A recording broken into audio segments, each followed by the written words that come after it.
Hey there, it's Dr. Justin Marchegiani, and today's video is going to be on how to find a good doctor.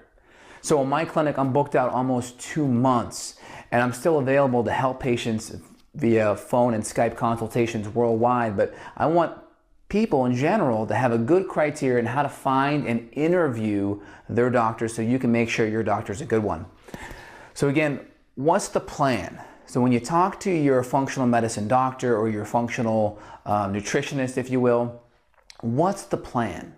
You want to make sure the skill set involved in the plan has a diet and lifestyle foundation. And that's important because so many people, and I hate to pick on medical doctors, but I see it with a lot of my medical doctor colleagues because they've been in school 10 years in a pharmaceutical-based curriculum, they tend to not have a really good nutritional and diet and lifestyle background, and that part tends to be overmissed or just overlooked, so to speak. And that's such a foundational key in helping someone get better, is getting the diet right.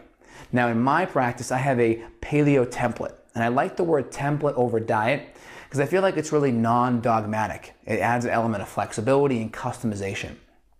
So with a paleo template, really the filter in which I'm recommending the foods for my patients has to do with, are they anti-inflammatory, are they nutrient dense, and are they low in toxins? 1, 2, 3. And that's super important because if we don't have good quality foods in there, it's going to be really hard to heal. Now, on that paleo template, we can go high carb, we can go low carb, we can go low histamine, we can go autoimmune, we can have a GAPS approach, an SCD approach, more of a ketogenic approach. And again, we can even essentially take a lot of vegetarians and vegans, and they can be eating essentially 95% vegetarian vegan, add a little bit of animal product, cut out all the carbohydrates, if you will, and all the gut inflammatory grains and legumes, and we can at least have them on the first step going to a paleo template direction. So that gives us the ability and a non-dogmatic approach to move in the right direction of a healthy dietary template. So diet's important. Lifestyle is super important, right? If we're not chewing our food, if we're not getting to sleep on time, if we're skipping breakfast or going too long in between meals, that's going to be a huge hamper for your body healing. So we want to make sure diet and lifestyle is at the foundation of our pyramid. So if we have a pyramid here of health, again, this bottom level here is going to be the diet and lifestyle. I'll put D and L. Very, very important. Next, labs. So we want to recommend certain labs. We want to make sure the labs that we're using are going to be looking at the underlying root cause. It's really easy when we're starting to order a whole bunch of labs to get a whole bunch of labs that aren't going to really make a change in the care plan, or they aren't going to tell us something that's a root issue. So we really want to make sure we're selecting good labs. Now, in my systematic approach, we have a 3-body system approach. So really simple. We have body system 1, body system 2, body system 3. And it's important in each body system, we do a lab test to assess overall function. So body system 1 over here, we're looking at ATF, adrenals, thyroid, female hormones, or ATM, adrenals, thyroid, male hormones. And we may do a test for that body system. Now in body system 2, we're looking at gut issues. This could be SIBO, this could be parasitic infections or intercellular infections. So we're looking for infections in gut function in body system 2. And in body system 3, we're looking at detoxification and nutrient deficiencies. So 1, 2, 3, and some people will get them in and we'll just start on body system 1. Some will do 1 and 2, some we may wait and do 3 later, some we may do 1, 2, and 3 all at once and get a window of what's going on inside the physiology, essentially lifting up the hood, seeing what's going on the inside. That's very important so we can create a comprehensive plan that makes sense. Also, a couple of tests that I'm not a big fan of. Not a big fan of food allergy testing.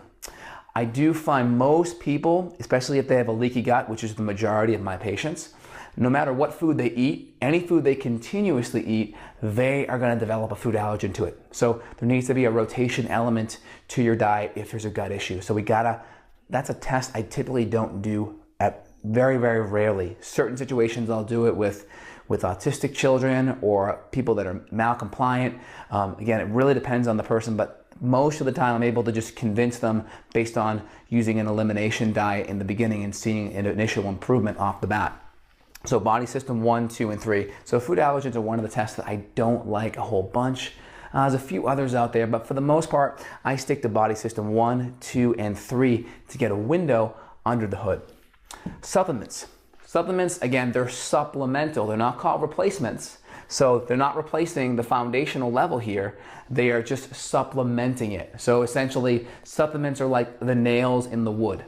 All right, so we got to have the good wood. We don't want rotting wood and have golden nails. We want good, awesome wood and really good, strong nails, and the nails being the supplements to help fill in the gaps. Now, when we deal with people, we deal with them in phases, and we graduate them from phase 1 to 2 to phase 3 as they're compliant and as they're doing well and as we're seeing changes in their objective and subjective health markers. Now, from that, we're going to recommend supplements, 1, depending on how fast someone wants to get better, 2, how sick they are, and 3, how stressed they are. So if they aren't that sick, if they can modulate their stress and do as much diet and lifestyle changes as possible, we need less supplementation. The more sick they are, the more stressed they are, and the poorer their diet is, the more we have to kind of fill in the gaps and kind of hit the acceleration pedal, if you will.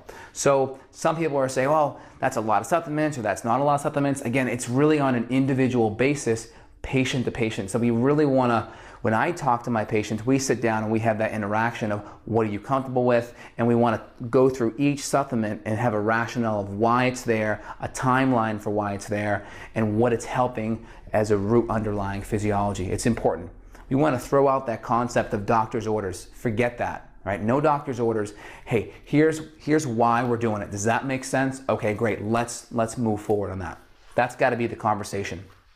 How is the root cause being addressed? These are 2 questions I ask all of my patients. When did you get sick? How long ago did you get sick? 5 years ago? 10 years ago? And what was happening? Was there a divorce? Was there a trip to Mexico when you got sick? Was there a death of a loved one? Was it in a very chronic, insidious kind of thing where it just happened very gradually? Or was there like one day where it was like, boom, you never felt the same? So we want to have that line of questioning, because that really helps us dig deep and help us figure out a specific care plan. That's really important. And we want these questions because that really helps us get to the root. Next, are you being educated? Again, doctor or doctore in Latin means teacher. So I really pride myself. I have hundreds of YouTube videos. I have podcasts that have been viewed nearly 1 million times. And I'm putting out all of this content free because I am incredibly passionate about educating the public. I really want to put basically the health of people back in their hands. So I put out a lot of free content to educate. So I make sure my patients are being educated by blogs, by podcasts, by videos, and then my consultations and in-person Skype. So I really want my patients educated, and I believe that any doctor that you deal with, they should be educating you. And we know we only have so much time in our consultations to educate our patients. So I really find that the patients that check out my podcast, watch my videos, read my blogs, they come in with such a head start. So I see that, and I really want to continue educating people that I'm not even interacting with on a doctor-patient level. So whatever doctor you're dealing with, you want to make sure there's information outside of what you're getting at the consult to supplement the good care you're already receiving. And again, on that note, sign up for my blogs below, podcasts, and YouTube video. Click subscribe so you can get access to this great information more frequently. So I hope this helps. What's the plan? How do we move forward? Where are we going this month? Where are we going 6 months from now? How are we addressing diet and lifestyle? Is that being ignored? Don't miss that foundational concept. How's the root cause being addressed? How are we going back in time? When did it all happen? How are we addressing the root cause? Most people, there's an infection at the root cause because the immune system has been compromised due to stress, and infections kind of gain a foothold into the system, into the milieu, if you will, and now that has to be addressed to really get better. And also, are you being educated? Now, this goal of this video is to help you find a doctor. If you can't find one, you can always click down below and get access to me. Again, you can find my link online and schedule with me if you need help to dig in deeper and go under the hood, if you will, to figure out what the root cause is. I hope this video is very informative. Click below to subscribe and have a great day. Thanks.